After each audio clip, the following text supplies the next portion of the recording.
6 of the D Brent Pogue Collection entitled Masterpieces of United States Paper Money was recently sold at auction for almost $9.3 million. And if I had to pick a personal favorite, it would be hard to do so, but I have always harbored a fondness for the educational series of 1896, an exceptional series of notes, of which this is a gem-level example of the $5 bill. Now, unfortunately, the fact that the central allegorical figure representing electricity presenting light to the world is seen bearing an exposed breast caused a number of society ladies from Boston to throw a hissy fit to such a degree that the entire series was effectively cancelled and replaced in 1899 with the Indian chief design. An abominable shame, as up to a $20, $50, $100, and I actually believe $1,000 silver certificates were planned for release within the same series, but never actually came to fruition as a result. The back features Ulysses Grant and Philip Sheridan, two famous Union generals during the Civil War, graded by PMG as gem uncirculated 66 with an exceptional paper quality. The note attained a final price at auction of $22,800. And then we have an interesting gold certificate from the First National Gold Bank of San Francisco, issued in 1870. The face depicts two very nice vignettes. One is Columbus sighting land, and the other is entitled America being presented to the Old World. The obligation that is printed on the face is simplified and repeated on the back as $5 redeemable in gold coin, and is stunningly depicted in the form of a near photographic quality engraving of several gold coins of the era. A grade of PMG VF35 was assigned to this note, and it sold at auction for $28,800.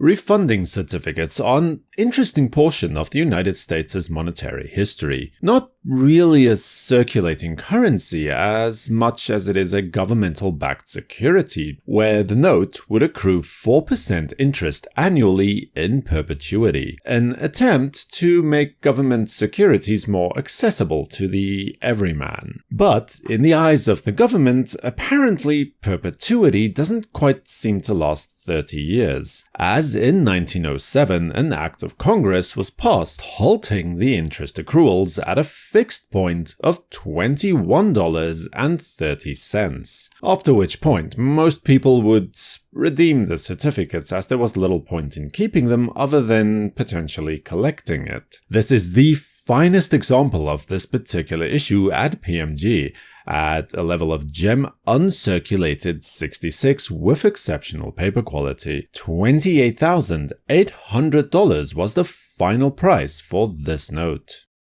Demand notes were a way for the government to raise the millions of dollars that the Civil War would surely cost to wage, as it became clear that there would be no swift end to the conflict and the outcome became less certain. People began to hoard gold and silver coin, preferring to exchange the notes for something that had a more set, intrinsic value to them instead. The very few demand notes that managed to survive traded at a premium to the legal tender notes of later years, which were not strictly exchangeable for gold or silver on par. Graded at PMG as VF25, this rare $20 example managed to raise $84,000 on its turn at the auction block. And then we have a $100 note from the First National Bank of Lincoln in Illinois. The face depicting dual vignettes To the left is a depiction of the Battle of Lake Erie during the War of 1812, and to the right is an angel protecting a fasces representing the Union. This was actually quite a common pairing of vignettes for the chartered issued notes during this period. The back, however, is an adaptation of the signing of the Declaration of Independence by John Trumbull, next to the state seal of Illinois, graded and authenticated as AU 55 by PMG. The note was sold at auction for $300,000. Then we have an early example of a fairly long-serving note, although similar issues were printed until 1880. This is of the first year of issue 1869 series, no longer featuring the imposing spread eagle design, of which we'll feature an example in just a moment, but instead Lincoln appears to the left with a lovely vignette to the right, wherein Lady Liberty is using a carpenter's square to check the level of a stone block, representing the Reconstruction period that typified this post-Civil War era. Graded by PMG as gem uncirculated 65 with exceptional paper quality, it raised $312,000 at this auction.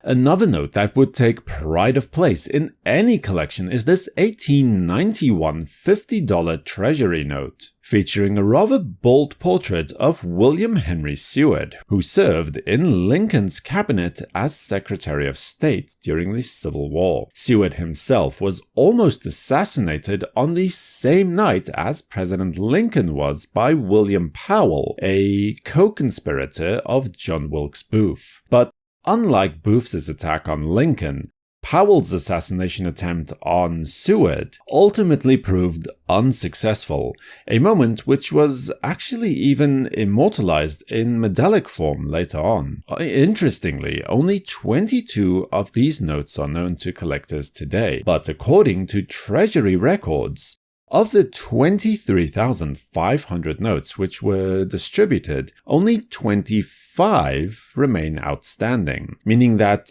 only 3 notes are either lost to history or still out there somewhere. Graded by PMG as choice uncirculated 64 with exceptional paper quality, $360,000 was the closing price for this note.